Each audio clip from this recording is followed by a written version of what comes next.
نہ جانے مسائل تو علماء سے پوچھیں، یہ حکم مبین ہم کو رب سے ملا ہے، چلو پوچھ کیسے جیے زندگی کو، چلو پوچھ لے کس میں رب کی رضا ہے، رب کی رضا ہے۔ الحمدللہ رب العالمین والصلاة والسلام علی سید المرسلین، اما بعد فاعوذ باللہ من الشیطان الرجیم، بسم اللہ الرحمن الرحیم۔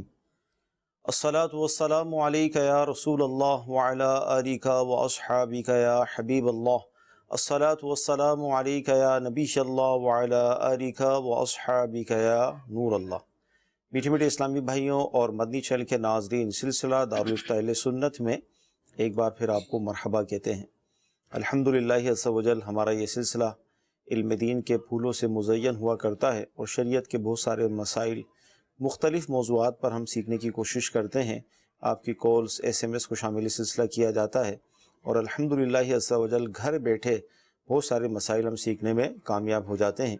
آج بھی انشاءاللہ عز و جل ایسا ہی ہوگا۔ آپ توجہ کے ساتھ سلسلہ دیکھیں، اللہ توفیق دے تو اس کے اہم مدنی پھول تحریر فرمائیں۔ انشاءاللہ عز و جل علم دین کا خزانہ آپ کے ہاتھ آئے گا۔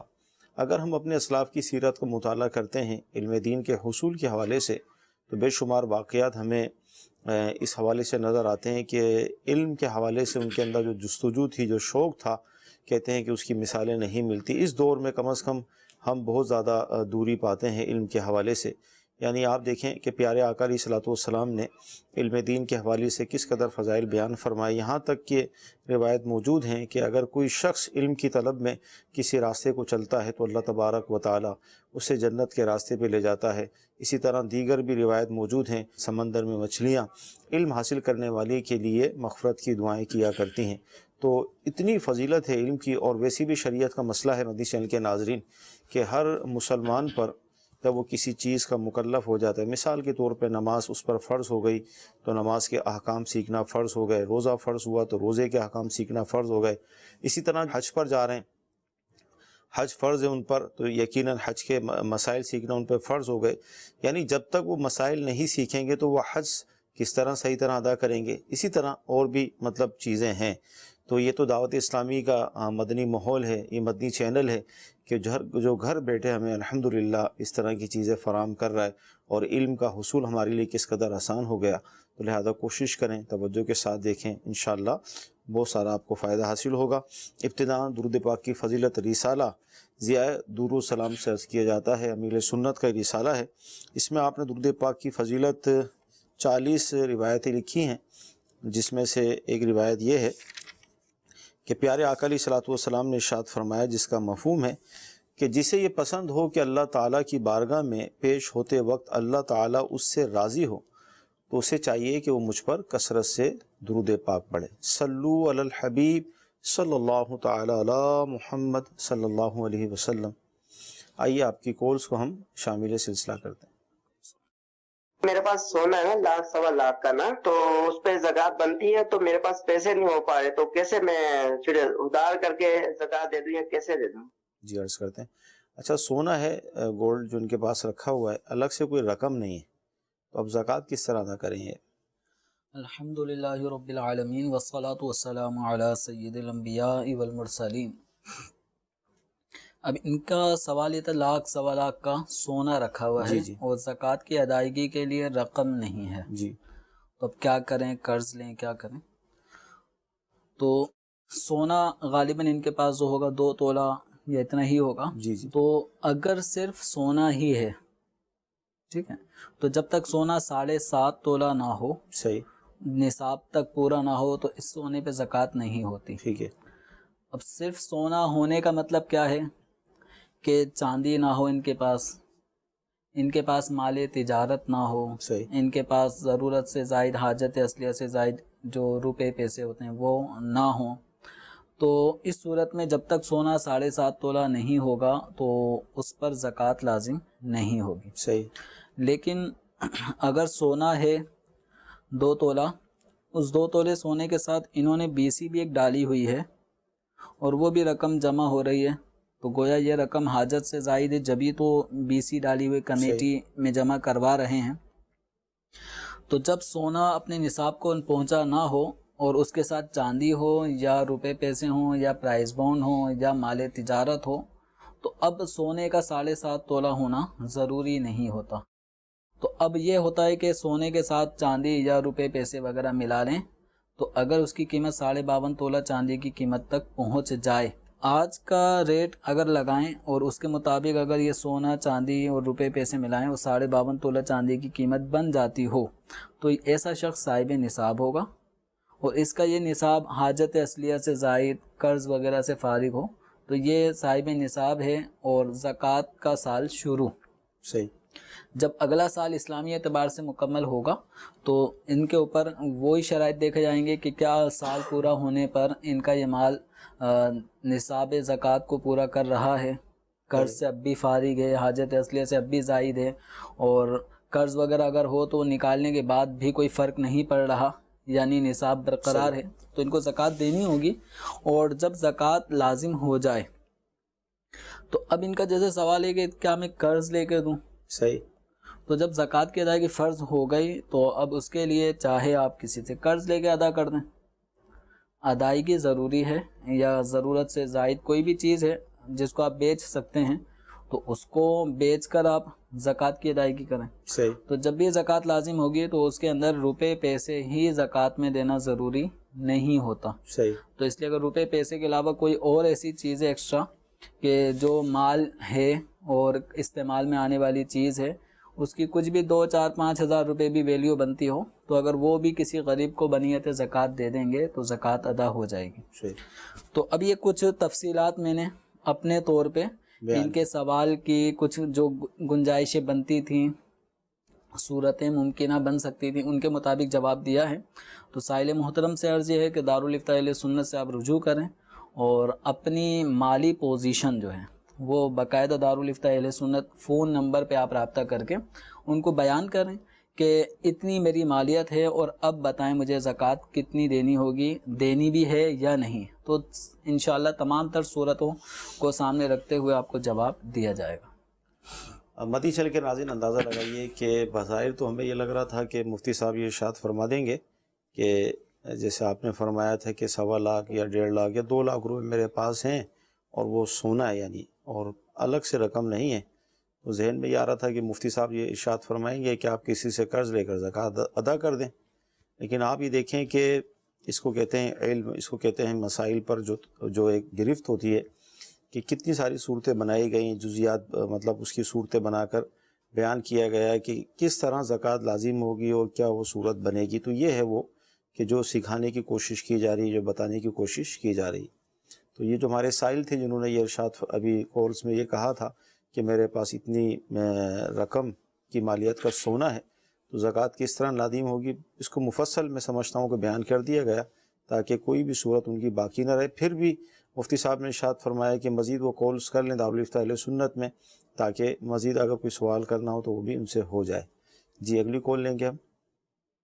مجھے مفتی صاحب سے یہ سوال پوچھنا ہے کہ میاں بیوی ہیں، وہ ان کا نکاح ہو چکا ہے لیکن رخصتی ابھی نہیں ہوئی، اور وہ اگر اپنے والد صاحب کے سامنے کھانا کھاتے ہیں تو کیا والد صاحب کو اس پر اعتراض کرنا چاہیے یا نہیں؟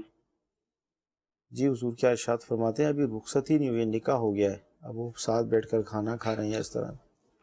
دیکھیں جب مرد اور عورت کے درمیان نکاح ہو جاتا ہے تو ان کے مابین جو ایک پردے کے معاملات تھے کہ یہ ایک دوسرے کے ساتھ اٹھنا بیٹھنا یا بات چیت کرنا یا ایک دوسرے کو دیکھنا، اس طرح کے معاملات میں اب وہ پابندی نہیں رہتی شرعی حوالے سے۔ اب یہ ہے کہ بعض شاید قبائل میں، بعض خاندانوں میں معیوب سمجھا جاتا ہے، معیوب سمجھا اگر جاتا ہے اسے کہ لڑکا اور لڑکی والد کے سامنے یعنی سربراہ کے سامنے، دادا کے سامنے یا بڑے کے سامنے ایک ساتھ بسوں کا چارپائی پہ بھی نہیں بیٹھتے تھے۔ صحیح۔ یہ جو سنا لوگوں سے ہے کہ میاں بیوی اپنے والد کے سامنے یا اپنی والدہ کے سامنے وہ ایک چارپائی پہ بیٹھ نہیں سکتے، ان کو الگ الگ ہی بیٹھنا پڑتا تھا۔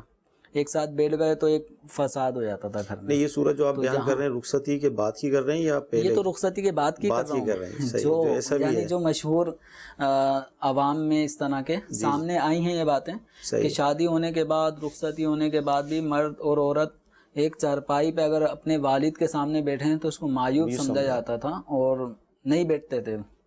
تو اب یہ ہے کہ اسی طرح کا شاید یہ کوئی کلچر، جن سائل محترم نے ہم سے سوال کیا ہے، ان کے خاندان میں بھی کوئی ایسا ہوگا کہ جب تک رخصتی نہ ہو جائے تو ایک ساتھ بڑے کے سامنے یعنی والد کے سامنے بیٹھ کر یہ نیا جوڑا جو ہے یہ کھا نہیں سکتا.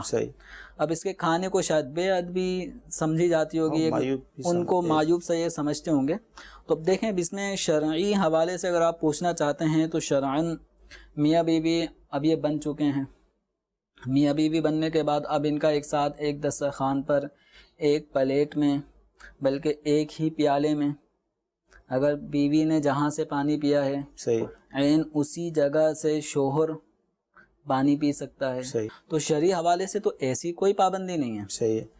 اب معاملہ یہ ہے کہ آپ اگر اپنے گھر کے بڑوں کو یہ چیز باور کروانا چاہیں کہ اس طرح کی جو پابندیاں لگ رہی ہیں اور اس کو معیوب سمجھا جا رہا ہے تو یہ معیوب سمجھنا چھوڑیں گے تو اس میں پھر ایک بچت کی صورت اور عافیت کی صورت نکلے گی. لیکن جب تک اگر بڑے بوڑھے خاندان کے وہ اس کو معیوب سمجھ رہے ہیں اور اب آپ کہیں نہیں ہے تو جائز، ہم تو کریں گے، ہم تو کھائیں گے، تو اب اس کے اندر آپ دیکھ لیں کہ ابھی تو رخصتی بھی نہیں ہوئی، فساد ہوتا ہے. اور فساد اگر پیدا ہوتا ہے نا تو رخصتی سے پہلے اگر کوئی ایسا فساد پیدا ہو جائے کہ ساس اور داماد میں یا بہو سسر اس طرح کی کوئی بھی بدمزگی ہوتی ہے نا تو طلاقیں بہت جلدی ہو جاتی ہیں.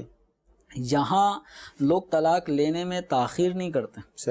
ہاں نکاح ہو گیا، رخصتی ہو گئی، اللہ تعالی نے اولاد بھی، تقاریب ہوتی ہیں، ولیمہ ہوا، سارا سلسلہ یہ سب ہونے کے بعد پھر اولاد کی بھی نعمت مل گئی. اب اگر کوئی ایسی چیز آتی ہے نا جو بدمزگی، تو اس میں بہت سارے ایسے ذرائع دباؤ ڈالتے ہیں جن سے کوئی بھی ایک طلاق کی طرف جا رہا تھا تو اس کو روکا جاتا ہے، بچت کی صورت ہوتی ہے.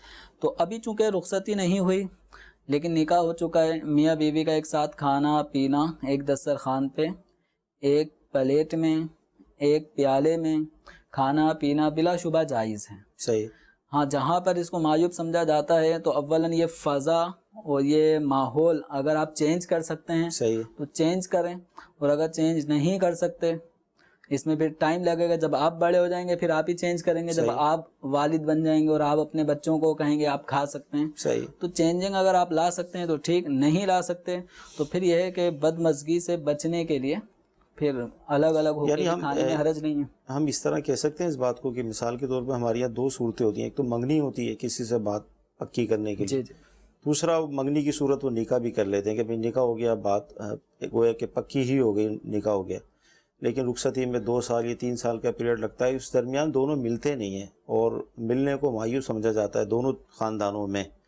تو ہم یہ کہہ سکتے ہیں شرعاً جائز تو ہے لیکن احتیاط کی جائے تو اس میں کوئی حرج نہیں ہے کہ وہ معیوب سمجھ رہے ہیں اور پھر وہی غیبت ہیں اور باتیں ہوں گی. یہ ہے کہ وہی عرض کر رہا ہوں نا کہ یا تو آپ ختم نہیں کر سکتے اس کو تو پھر آبیل مجھے مار نہ کریں. صحیح ہے. پھر ایسی چیز مشقت میں اپنے آپ کو نہ ڈالیں کہ ایک رسم آپ کے خاندان میں ایسی اٹل بنی ہوئی ہے اور آپ اس کے خلاف کرنے جاتے ہیں تو اس کے اندر آپ کو بہت دشواری ہوگی. اصل تو یہ ہے کہ جو غلطی جن کی ایک رائے ہے کہ بھی یہ غلط ہے تو ان کو ہی اپنی اس رائے کی اصلاح کرنی چاہیے کہ اس میں شرعاً کوئی حرج نہیں ہے کہ میاں بیوی اگر بڑوں کے سامنے بیٹھ کے کھا رہے ہیں تو کوئی گناہ کا کام نہیں کر رہے. ہاں جو معیوب سمجھتا ہے اور آپ اس کو کلیئر نہیں کر سکتے اس کے مائنڈ کو تو پھر ایسے کے سامنے نہ کھائیں. تو ایسے میں اگر برا سمجھا جاتا ہے اور برا سمجھنے کی صورت میں آپ آزمائش میں پڑ جائیں گے تو پھر نہ کھائیں، نہ کھا کر اپنے آپ کو عافیت میں رکھیں. ٹھیک ہے جی، مزید کھول لیں گے اس سلسلے میں. میرا سوال یہ ہے کہ کوئی غریب کو جو زکوٰۃ کا مستحق ہے اس کو دوائی خرید کے دے دینا اور پھر 2 گھنٹے کے بعد اس دیے ہوئے دوائی کی رقم کو زکوٰۃ کی نیت کر سکتے ہیں کیونکہ اس وقت نیت نہ تھی جب دوائی خرید کے دینا گیا تھا. بعد میں 2 گھنٹے یا 3 گھنٹے کے بعد اگر کوئی نیت کرے کہ وہ رقم میری زکوٰۃ میں چل جائے تو کیا وہ زکوٰۃ کی رقم مانی جائے گی؟ 2 سوال ہو گئے. ایک تو ہم کیا زکوٰۃ دوائی کی مد میں دے سکتے ہیں، ایک تو یہ. دیگر ناظرین کو بھی فائدہ پہنچے، اور دوسرا یہ ہے کہ اس نے دوائی استعمال نہیں کی یا کر لی تو اب کیا ہوگا؟ نیت کر سکتے ہیں؟ اب دیکھیں ان کے سوال میں انہوں نے زکوٰۃ میں کیا چیز دی ہے، یہ چیز تو زکوٰۃ کے اندر انہوں نے میڈیسن دی ہے جی اور انہوں نے میڈیسن خود پرچیز کی ہے، جی جی ٹھیک ہے، کلینک سے، میڈیکل اسٹور سے، وہاں سے پرچیز کر کے یہ زکوٰۃ 400-500-1000 روپے کی دوا کا بنا یہ آپ کو دے دی۔ جی اب مریض نے اگر اس دوا کو، کوئی گولی ایک تھی وہ ایک ہی تھی، وہ انجیکشن تھا یا وہ ڈرپ تھی وہ لگ گئی ختم ہو گئی، صحیح، اگر وہ چیز ایسی ہے جو ختم ہو گئی ہے صحیح، تو اب بعد میں یہ زکوٰۃ کی نیت کرنا چاہیں تو اب نیت نہیں کر سکتے۔ اگر جو چیز شریف فقیر کو انہوں نے دی ہے اور دیتے وقت زکوٰۃ کی نیت نہیں تھی اور وہ چیز ابھی شریف فقیر کے پاس موجود ہے، ابھی ہلاک بھی نہیں ہوئی، آگے اس نے فروخت بھی نہیں کی، آگے کچھ بالکل برقرار ہے، تو یہ زکوٰۃ کی نیت کر سکتے ہیں۔ ٹھیک ہے، تو یہ دو صورتیں بنیں گی۔ صحیح۔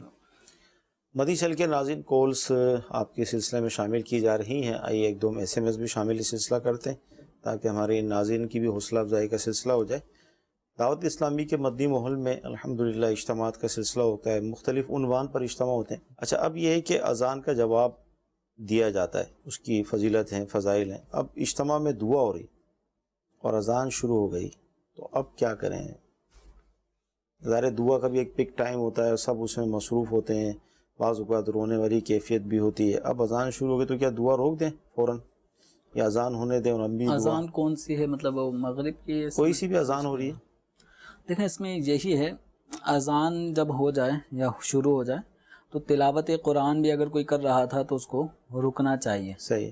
لیکن اگر کوئی نہیں رکتا، وہ پڑھ ہی رہا ہے، اپنی منزل اپنا پارا وہ پڑھ رہا ہے تو گناہ نہیں ہے۔ صحیح۔ ادب یہ تھا کہ ایسے موقع پہ اذان کا جواب دینے کے لیے خاموشی اختیار کی جاتی ہے۔ تو اسی طریقے سے اگر اجتماعی دعا ہو رہی ہے اور اجتماعی دعا کے دوران کسی مسجد سے قریبی یا اسی مسجد میں اذان شروع ہو جاتی ہے، صحیح، تو پھر ایسے موقع پر اذان کا جواب دینا ہی بہتر ہے، یہی سمجھ میں آتا ہے۔ ٹھیک ہے۔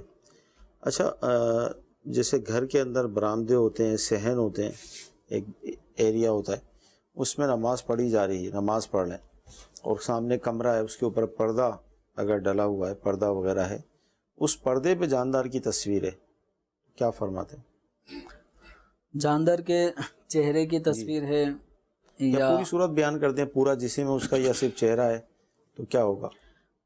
اس میں ایک صورت یہ ہے کہ اگر نمازی کے سامنے جی جی کسی جاندار چیز کی تصویر ہے اور وہ پورے قد کی ہے، صحیح ہے، یعنی اس کا سر بھی ہے، اس کے پاؤں تک پورا جسم ہے، اور وہ پردے کی صورت میں لٹکا ہوا ہے یا دیوار پہ، جس طرح یہ ہمارے یہاں پہ تصویریں سی بنی ہیں بے جان چیزوں کی، اس طرح کسی جاندار چیز کی، کسی پینافلیکس وغیرہ پہ تصویر چھپی ہے اور پورے قد کی ہے، صحیح، اور وہ نمازی کے سامنے ہے، ٹھیک ہے، نمازی کے سامنے ہے اور پورے قد کی تصویر ہے اور تعظیم کے طور پہ اس کو لٹکایا گیا ہے، تو پردے میں جو تصویریں ہوتی ہیں اس میں بھی تعظیم کا پہلو ہوتا ہے، صحیح، کہ اس کو لٹکایا گیا ہے، تو اس صورت میں نماز مکروہ ہے، تحریمی ہوگی۔ ٹھیک ہے۔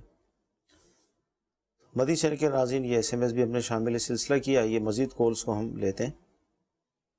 میں محمد حنیف باب المدینہ کراچی سے عرض کر رہا ہوں۔ میرا حضرت سوال یہ ہے کہ وطر کے اندر دعائے قنوت کے بعد درود ابراہیم پڑھنا کیسا، اور دوسرا یہ کہ آدمی نماز پڑھ رہا ہو اور سورہ فاتحہ بھول جائے اور پھر دوبارہ اس کو شروع سے شروع کرے تو اس میں نماز اس کی ہو جائے گی کہ نماز دوبارہ اس کو لوٹانی پڑے گی؟ جزاکم اللہ خیرہ۔ جی انشاءاللہ عرض کرتے ہیں، یہ پوچھ رہے ہیں دعائے قنوت کے بعد درود پاک کا پڑھنا کیسا؟ دعائے قنوت جو وطر کی آخری رکعت میں پڑھی جاتی ہے، تو دعائے قنوت کے بعد مستحب یہ ہے کہ درود شریف پڑھا جائے۔ صحیح، یعنی یہ مسئلہ بھی جو میں بیان کر رہا ہوں تو ہو سکتا ہے ایک بڑی تعداد کو اجنبیت سی لگے گی، حیرانگی سی ہوگی کہ یہ کیسی بات کر دی کہ نماز کے اس دوران کھڑے کھڑے درود پڑھ سکتے ہیں۔ تو بالکل بلا شبہ کتابوں میں یہی لکھا ہے کہ وطر کی دعائے قنوت کے بعد درود پڑھنا مستحب ہے۔ اب وہ درود کوئی سا بھی ہو سکتا ہے، صحیح، صلی اللہ علیہ وسلم بھی ہو سکتا ہے، اسی طرح درود ابراہیمی جو انہوں نے سوال کیا تو وہ بھی اگر کوئی پڑھتا ہے تو اس میں کوئی حرج نہیں ہے۔ ٹھیک ہے۔ دوسرا جو ان کا سوال تھا کہ اگر کوئی شخص سورہ فاتحہ پڑھنا بھول جائے پھر یاد آتا ہے اور پھر دوبارہ وہ سورہ فاتحہ پڑھنے لگتا ہے اور اپنی نماز کو مکمل کرتا ہے تو کیا نماز ہو جائے گی یا نہیں ہوگی؟ تو سورہ فاتحہ یہ جو بھولا ہے کون سی رکعت میں بھولا ہے؟ صحیح. فرض کی تیسری اور چوتھی رکعت کے اندر سورہ فاتحہ کا پڑھنا لازم نہیں ہے. نہیں تھا. تو اگر کوئی بھول بھی گیا تو کوئی حرج نہیں ہے. ٹھیک ہے، وہ رکوع میں چلا گیا تو واپسی آنے کی ضرورت نہیں ہے. اور اگر یہ فرض کی پہلی دوسری رکعت میں یا فرض کے علاوہ کسی بھی نماز میں اگر یہ سورہ فاتحہ بھول جاتے ہیں اور اگلی سورت شروع کر دیتے ہیں، صحیح، تو اس صورت میں انہیں اگلی سورت شروع کرنے کے بعد یاد آتا ہے کہ سورہ فاتحہ نہیں پڑھی تو ان کو واپسی سورہ فاتحہ پڑھنی ہوگی. سورہ فاتحہ پڑھیں، سورت بھی ملائیں. ٹھیک ہے، اب وہ کوئی سی بھی صورت ملا سکتے ہیں، جو پہلے ملائی تھی وہی ضروری نہیں ہے، کوئی سی بھی ملا سکتے ہیں. رکوع سجود کریں، آخر میں سجدہ سہو کر لیں. ٹھیک ہے، تو سجدہ سہو کر لینے سے ان کی نماز درست ہو جائے گی. ٹھیک ہے جی. اگلی کال. ایک خاتون کے شوہر کو فوت ہوئے 1 مہینہ ہو گیا، تو ابھی وہ 1 ہفتے سے ہاسپٹل میں ہے کسی بیماری کے باعث. اب یہ 1 ہفتہ ان کی عدت میں کاؤنٹ ہوگا یا انہیں مزید 1 ہفتہ پھر عدت میں گزارنا پڑے گا، یا اس بارے میں کیا شریعت کا حکم ہے؟ سے عدت کے حوالے سے باقاعدہ جب عدت کے لیے اہتمام کیا جائے جب سے شروع ہوتی ہے شوہر کے فوراً ہی شروع ہو جاتی ہے، کیا فہم جیسے انہوں نے فرمایا؟ دیکھیں، عدت ہمارے شروع کرنے سے شروع ہو اور ہمارے ختم کرنے سے ختم ہو ایسا نہیں ہے. صحیح. یہ یوں سمجھیں جیسے ماہ رمضان کا چاند نظر آ گیا، اب روزہ شروع، صحیح. اگلے دن سے روزہ شروع ہو گیا. اگلے عید الفطر کا چاند نظر آ گیا، رمضان کا اختتام ہوا، مکمل ہوا. تو یہ ہمارے بس میں نہیں ہے کہ ہم ماہ رمضان جس طرح روک سکیں یا دیر کریں. تو اسی طرح عدت کا معاملہ بھی عورت کے اپنے اس میں نہیں ہے، اختیار میں. عورت چاہے کہ عدت جو ہے وہ ابھی 1 ہفتے بعد سے شروع کروں اور اسی طریقے سے جلدی ختم ہو جائے، تو نہ دیر سے شروع کرنے کا اختیار ہمیں ہے نہ جلدی ختم کرنے کا اختیار ہے. شوہر کے انتقال ہوتے ہی، یعنی وہ دن، وہ وقت جس وقت شوہر کا روح جسم سے رخصت ہوئی، اللہ، بس یہ انتقال ہوا، اسی وقت سے عورت کا عدت کا ٹائم شروع ہو گیا. صحیح. اور بیوہ عورت اگر وہ حمل سے نہ ہو، ٹھیک ہے، تو اس کی عدت 4 مہینے 10 دن ہے. صحیح. 4 مہینے 10 دن اس کی عدت ہوتی ہے. اور اگر امید سے ہے شوہر کے وقت وفات وہ حمل سے تھی تو اب اس کی عدت 4 مہینے 10 دن نہیں ہے. اب بچے کی پیدائش پہ اس کی عدت ختم ہوگی. صحیح. تو اب یہ جو ہمارے سائل محترم سوال کر رہے ہیں کہ 1 ہفتہ انہیں کسی بیماری کے سبب ہاسپٹل میں ایڈمٹ ہونا پڑا ہے، صحیح. تو اس ایڈمٹ ہونے کی صورت میں کیا وہ 1 ہفتہ عدت میں شمار کریں نہ کریں؟ تو جواب جیسے کہ شروع میں دیا کہ جس وقت شوہر کا انتقال ہوا اسی وقت سے عدت شروع ہو گئی. صحیح. اب یہ عورت کا عدت والے گھر سے نکلنا بلا عذر شرعی جائز نہیں ہوتا.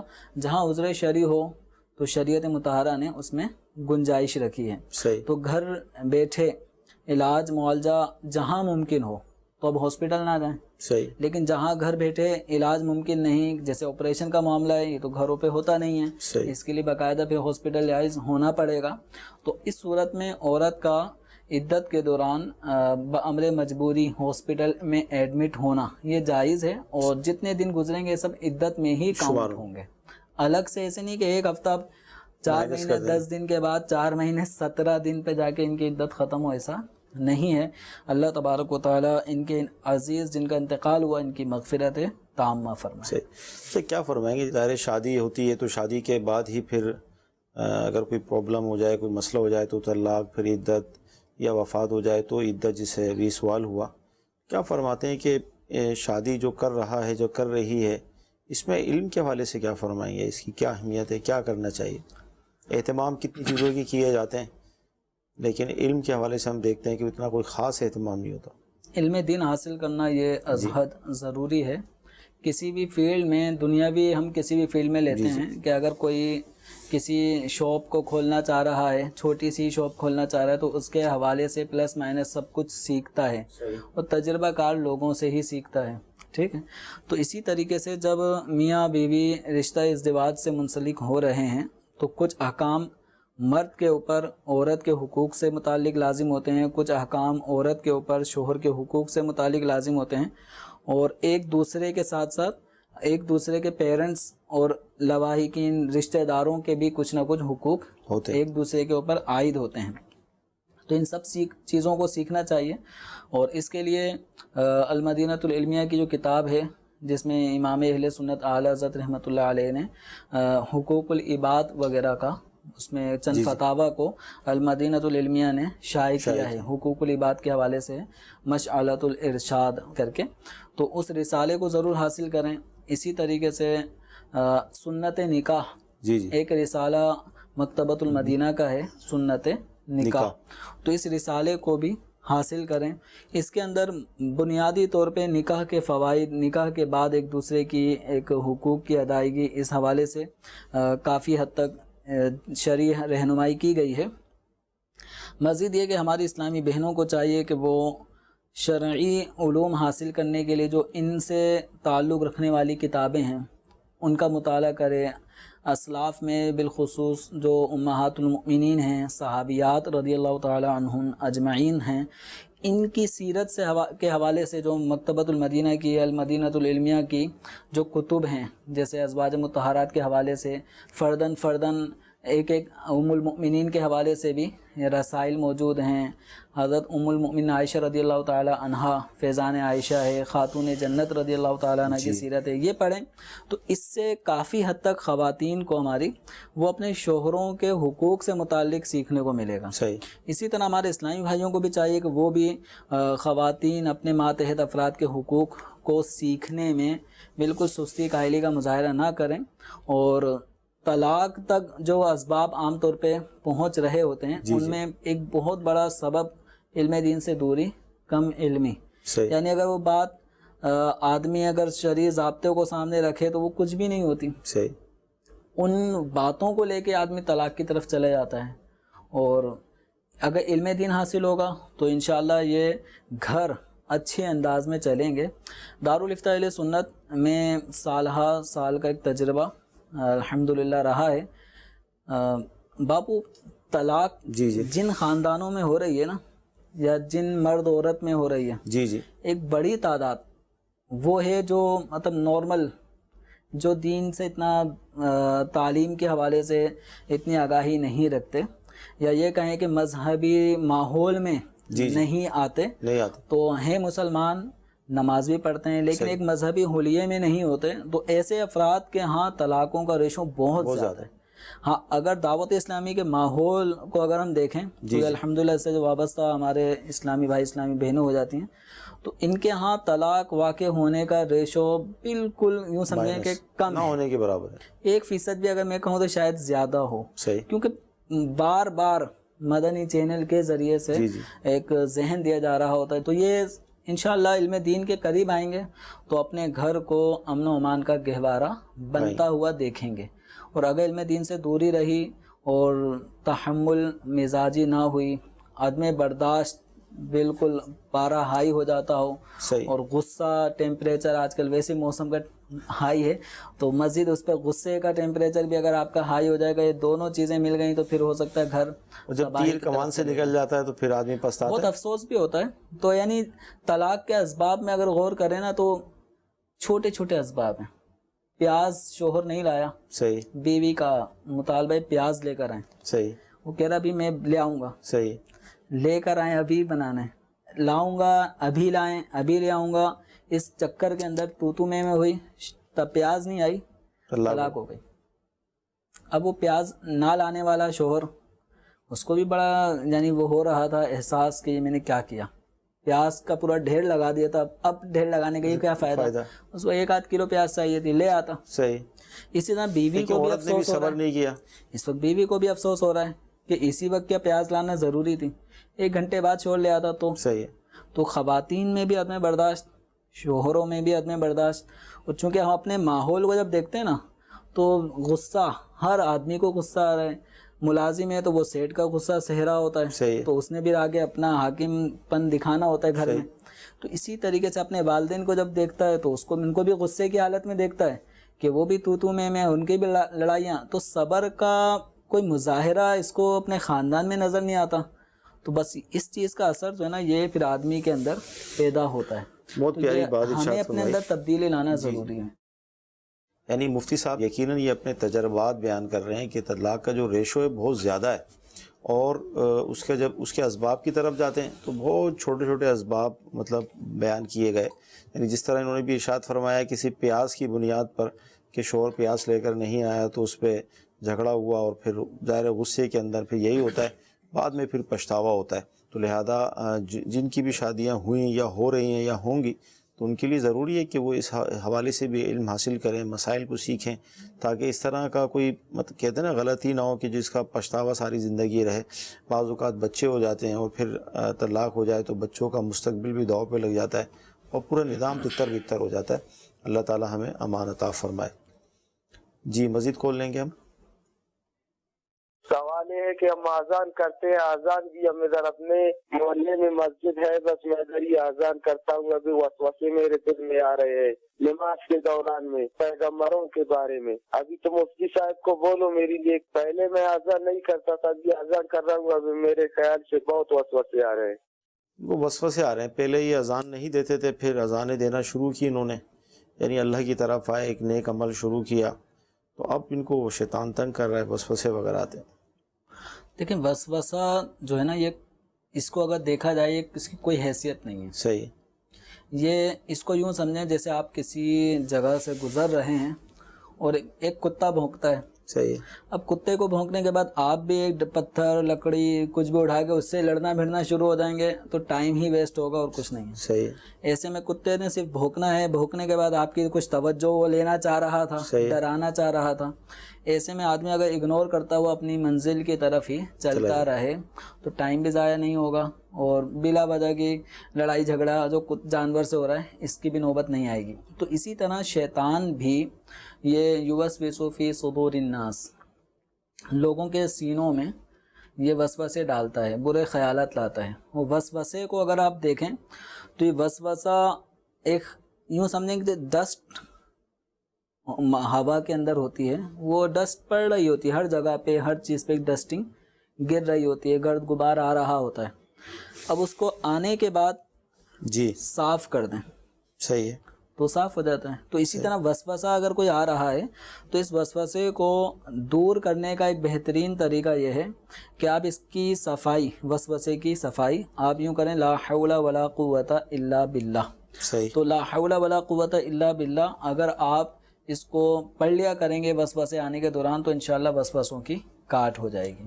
آمنتو باللہ ورسولہ یہ پڑھیں گے، اس سے بھی انشاءاللہ وسوسوں کی کاٹ ہو جائے گی. اور ایک عمل یہ ہے کہ وسوسہ جب بھی آئیں تو پریشان نہ ہوں، آپ اپنا کام کرتے رہیں. جیسے آپ کہہ رہے ہیں کہ آپ اذان دینا آپ نے شروع کی ہے، اللہ کی طرف اب آپ آ رہے ہیں، آخرت کی بہتری کی طرف اب آپ نے کوششیں کی ہیں، تو شیطان وسوسے دلا کے آپ کو اس سے دور کرنا چاہے گا.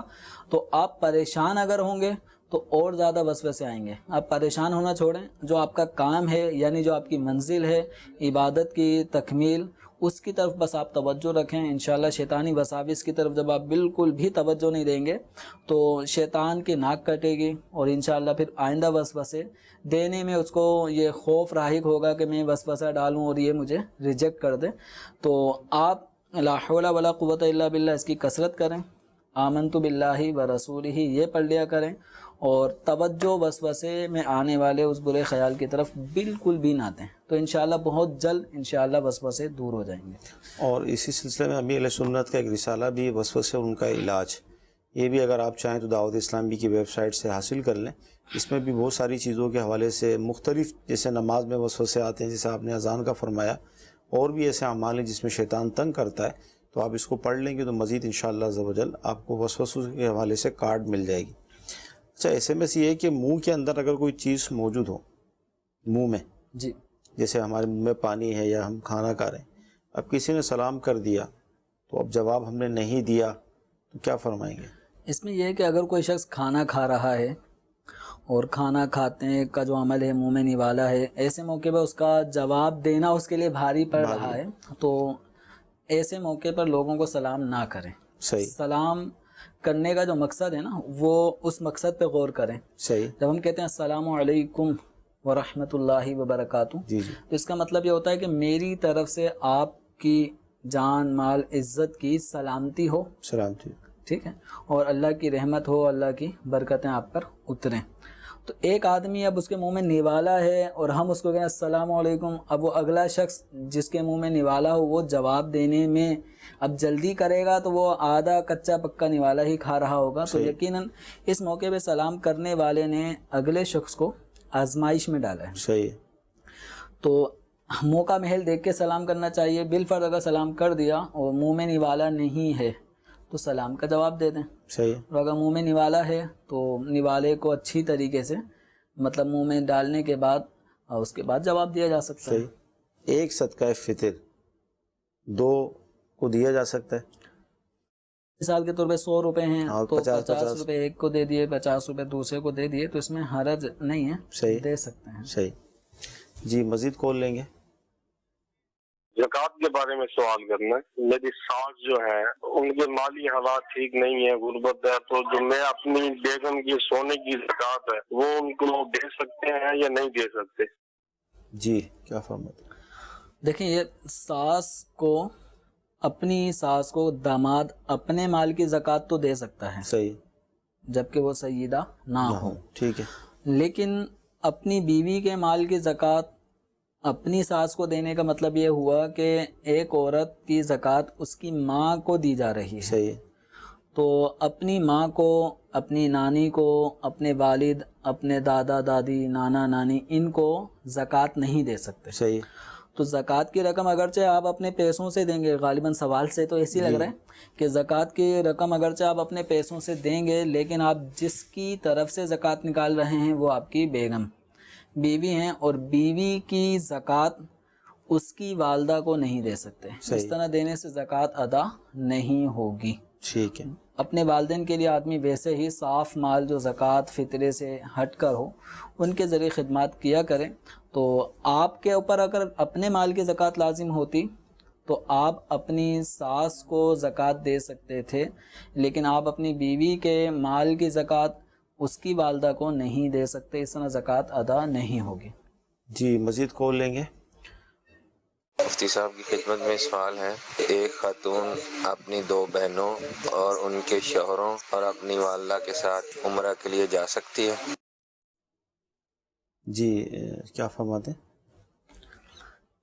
غالباً ان کے جو سفر میں جو شرکا ہیں ان میں والدہ ہیں, 2 بہنیں ہیں اور ان کے شوہر یعنی بہنوئی ہیں. جی جی.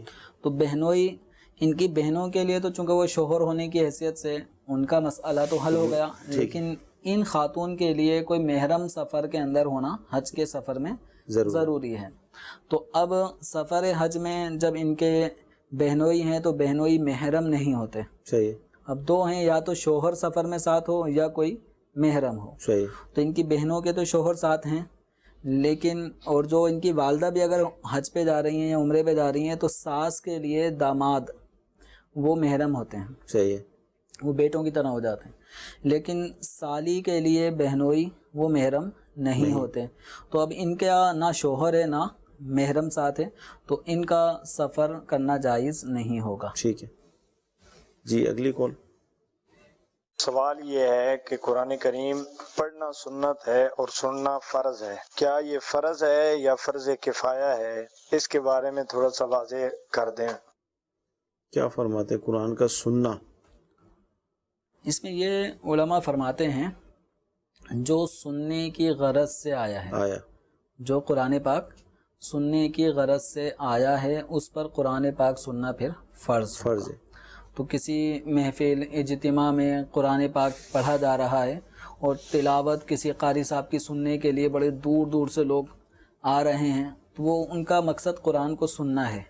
جب قرآن سننے کے لیے آ رہے ہیں تو اب ان کے اوپر قرآن پاک سننا یہ ضروری ہے. ٹھیک ہے. اسی طرح اب اگر ایک مجمع ہے اور اس مجمع میں کوئی بھی شخص قرآن پاک سننے کی طرف اس وقت مطلب کسی کام میں مصروف ہونے کی وجہ سے توجہ نہیں دے پا رہا, صحیح, تو اب پڑھنے والے کے لیے یہ ناجائز ہے کہ وہ بلند آواز سے تلاوت کرے. صحیح. اس کو اپنی آہستہ آواز میں ہی تلاوت کرنی ہوگی کہ اپنے کانوں تک آواز پہنچے.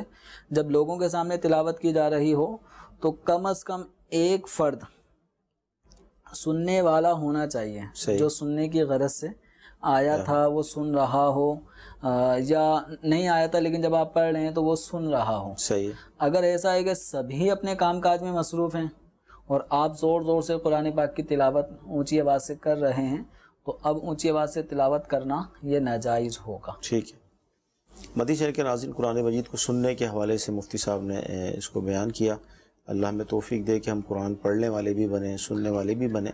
الحمدللہ دعوت اسلامی کے مدنی ماحول میں یہ بھی رائج ہے کہ سورہ ملک کی تلاوت اہتمام کے ساتھ کی جاتی ہے.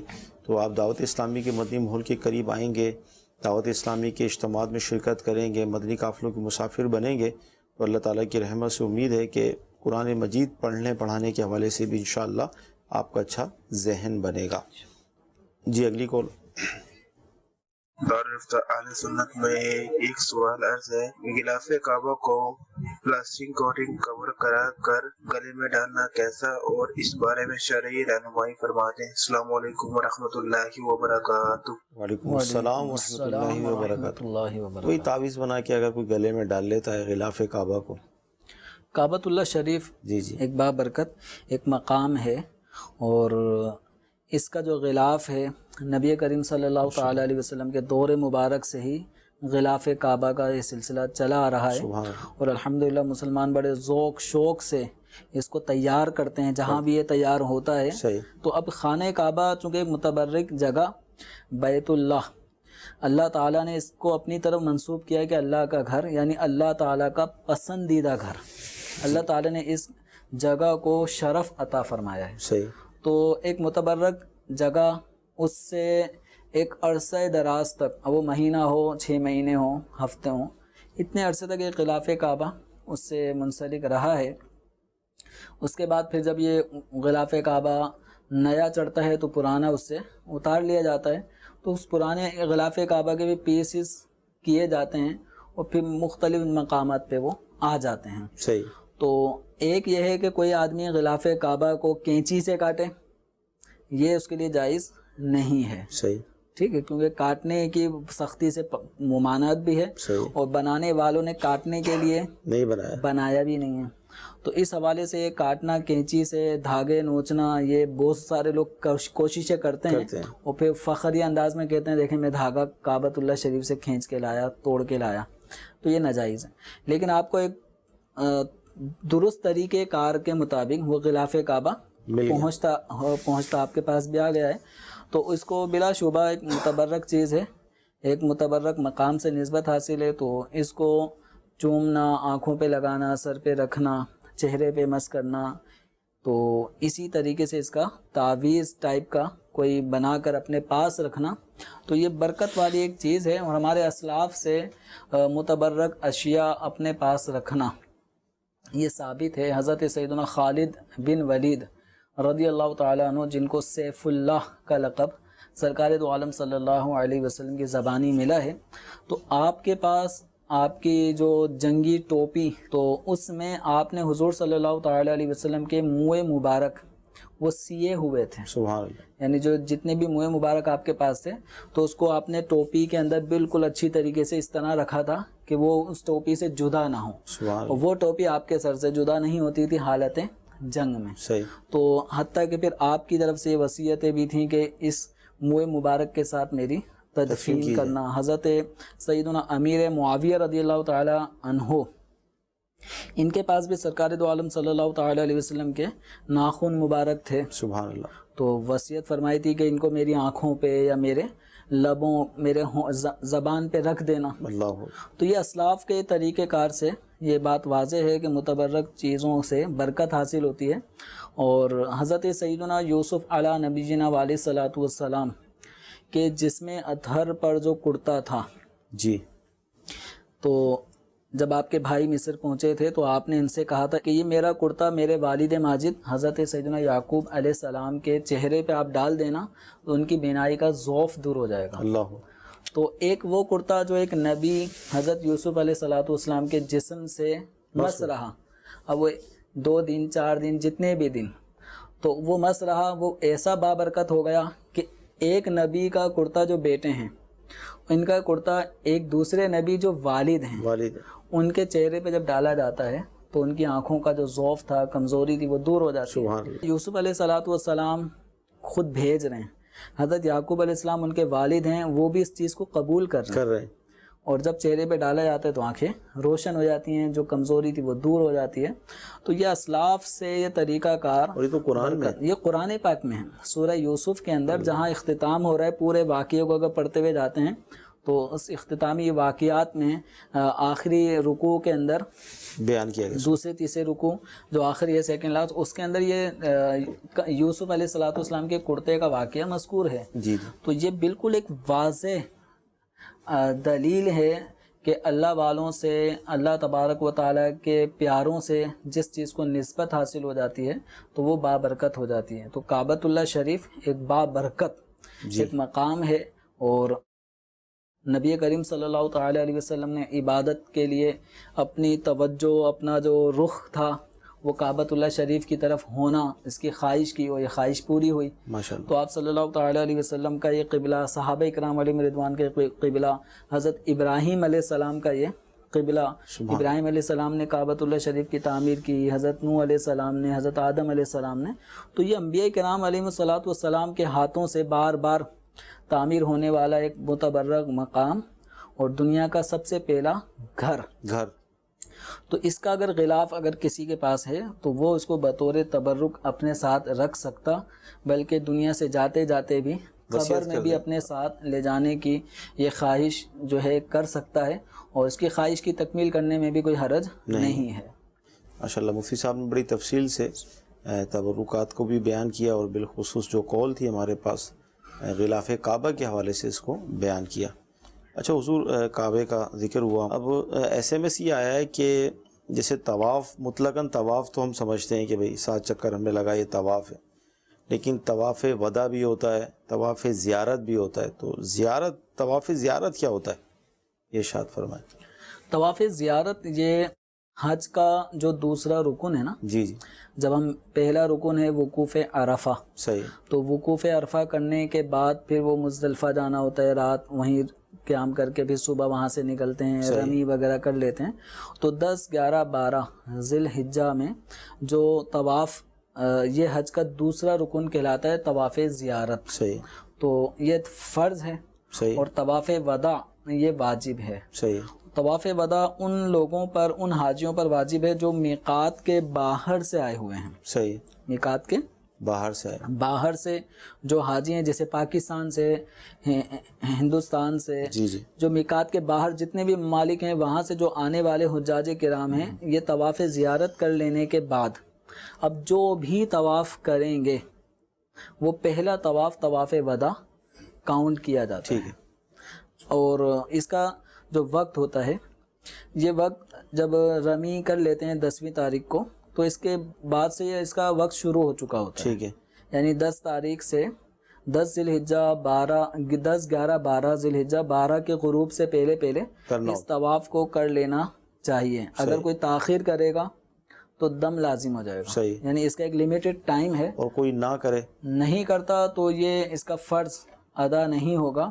اور اگر یہ آدمی طواف زیارت جب تک نہیں کرے گا اس وقت تک، یہ اگر شوہر تھا تو بیوی کے ساتھ معاملات جو ایک مرد کے ہیں وہ نہیں کر سکتا، عورت ہے تو اس کے معاملات شوہر کے ساتھ نہیں ہو سکتے۔ اسی طریقے سے کوئی کمارہ بھی ہے اور اس نے طواف زیارت نہیں کیا، تو طواف زیارت کیے بغیر وہ میاں بیوی کے معاملات جو ازدواجی ہیں ان کے لیے جائز نہیں ہوگا، یعنی اب شادی بعد میں ہونی ہے حاجی صاحب کی، تو ان کا ازدواجی تعلق کرنا قائم یہ ناجائز ہوگا، گناہ ہوگا۔ تو طواف زیارت ایک اتنی اہمیت کی حامل ایک رکن ہے حج کا۔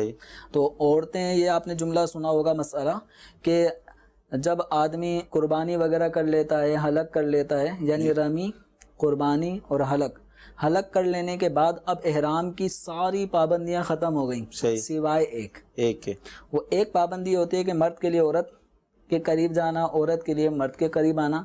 یہ والی جو پابندی ہے نا ازدواجی معاملات کی، یہ طواف زیارت کرنے کے بعد ختم ہوتی ہے۔ صحیح۔ تو مدی چینل کے ناظرین، جو ہمارے اسلامی بھائی یا اسلامی بہنیں اس سال حج کی سعادت پا رہے ہیں، یعنی تیاریاں ہو گئی ہیں، قافلے بن گئے، تو اب وہ اپنا حج جو ہے نا اس کا علم حاصل کرنے کی کوشش کریں، تو لہٰذا حج کو سیکھ لیں کہ حج کس طرح کیا جاتا ہے، اس کے بالخصوص جو 5 دن ہیں ان 5 دنوں میں ترتیب کیا ہے، کس طرح سارا سلسلہ کرنا ہے، اس کو بھی سیکھ لیں۔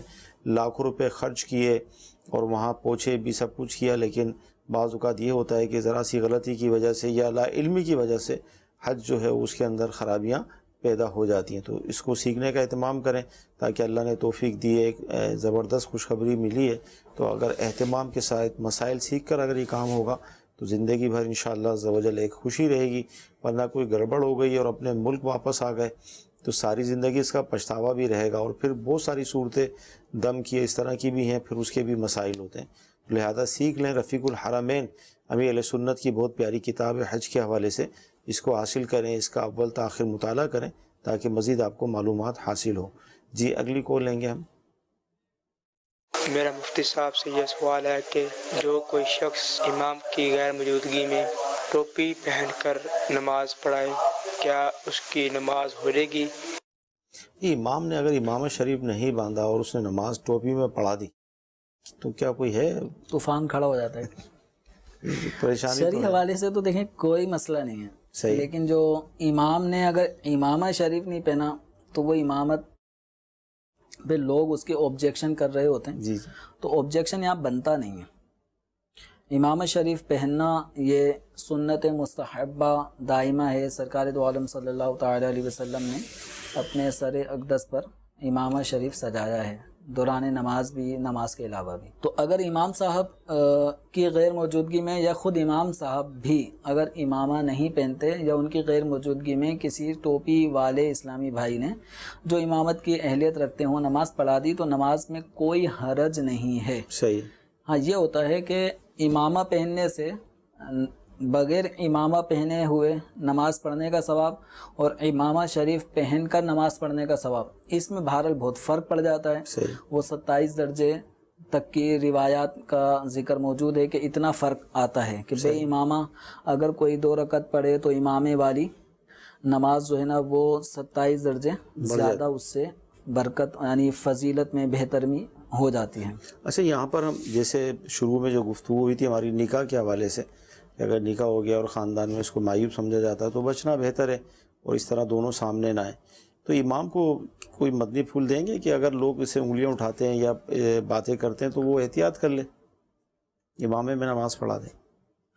دیکھیں اس میں وہی غلط یہاں جو ہے نا وہ جو خاندان والا مسئلہ تھا وہاں کوئی شرعی حکم والد کی طرف سے نہیں آ رہا تھا، وہ ویسے ہی معیوب سمجھ رہے ہیں کہ ہمارے خاندان میں نہیں ہوتا ایسا، صحیح ہے، اور تم ایک ساتھ بیٹھ کے ہمارے سامنے کھانا نہیں کھاؤ، صحیح ہے، وہ اس کو ناجائز نہیں کہہ رہے، وہ یہ کہیں گے بھائی ہمارے خاندان کا رواج نہیں، صحیح ہے۔ لیکن جو امامے والا سوال کیا ہے اس کے اندر لوگوں کے ذہن میں سوالات یہ اٹھیں گے کہ اگر امامہ شریف نہیں پہنا تو نماز ہی نہیں ہوئی، صحیح ہے، یا پتہ نہیں کیا نماز میں کراہت ہو گئی، تو نماز میں کوئی کراہت نہیں ہے۔ ہاں امام صاحب کو چاہیے کہ امامہ شریف پہن کر ہی نماز کا اہتمام کریں کہ جب نماز پڑھنی ہے پڑھانی ہے تو ثواب زیادہ ہی کما لیں، صحیح ہے۔ لیکن اگر کبھی امامہ نہیں پہنا تو کوئی حرج یا نہیں، جانتے بوجھتے وہ کسی وقت نماز میں امامہ شریف نہیں پہن رہے، ٹوپی پہن کے پڑھا رہے ہیں، تو نمازیوں کو کسی قسم کا آبجیکشن کرنے کا یہاں حق حاصل نہیں ہے۔ اور ایسے میں یہی ہے کہ امام صاحب اگر اپنے نمازیوں کو شرعی مسئلہ بتاتے رہیں گے نا، صحیح، تو جیسے ہمارے سائل محترم نے سوال کیا ہے، یہ سوال کرنا اس طرح اشارہ کر رہا ہے کہ نمازیوں کو مسئلے سے آگاہ نہیں کیا جاتا ہوگا۔ جب کرتے رہیں گے شرعی مسائل بتاتے رہیں گے تو انشاءاللہ بے جا اعتراضات سے امام صاحب کی اور دیگر کی بھی بچت ہوتی رہے گی۔ میں بالخصوص جو ہمارے امام صاحبان ہیں یا خطبہ ہیں ان کی بارگاہ میں مدنی التجا یہ کروں گا کہ اس وقت اگر یہ کہا جائے تو شاید غلط نہیں ہوگا کہ امت میں بڑی پیاس ہے سیکھنے کے حوالے سے۔ آپ یہ دیکھیں کہ دعوت اسلامی کے مدنی ماحول میں کتنا سکھایا جاتا ہے، یعنی مدنی قافلوں کی صورت میں یہ جو سلسلہ بھی آپ دیکھ رہے ہیں یہ بھی سکھانے کا ہی عمل ہے۔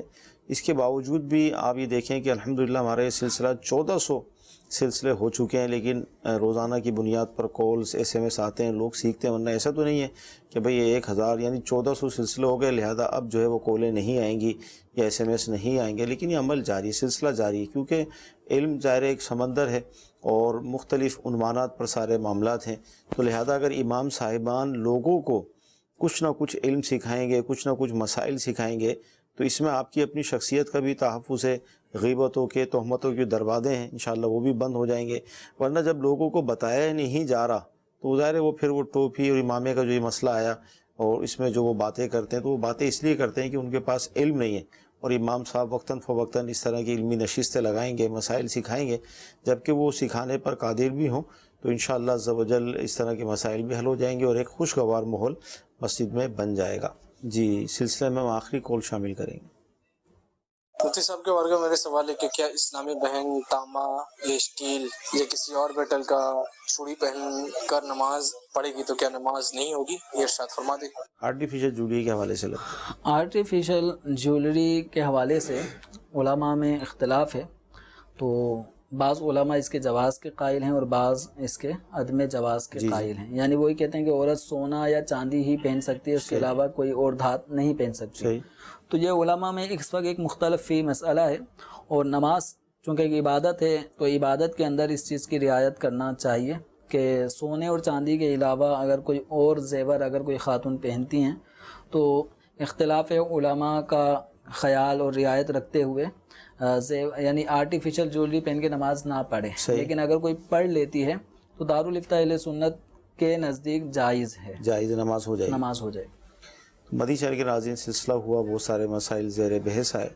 میں امید کرتا ہوں کہ بہت کچھ آپ کو سیکھنے کو ملا ہوگا. اللہ تعالیٰ کی بارگاہ میں دعا کرتے ہیں کہ اللہ تعالیٰ آج کا ہمارا سلسلہ اپنی بارگاہ میں قبول فرمائے، جو سنا ہے جو سیکھا ہے اس پر عمل کرنے کی توفیق عطا فرمائے.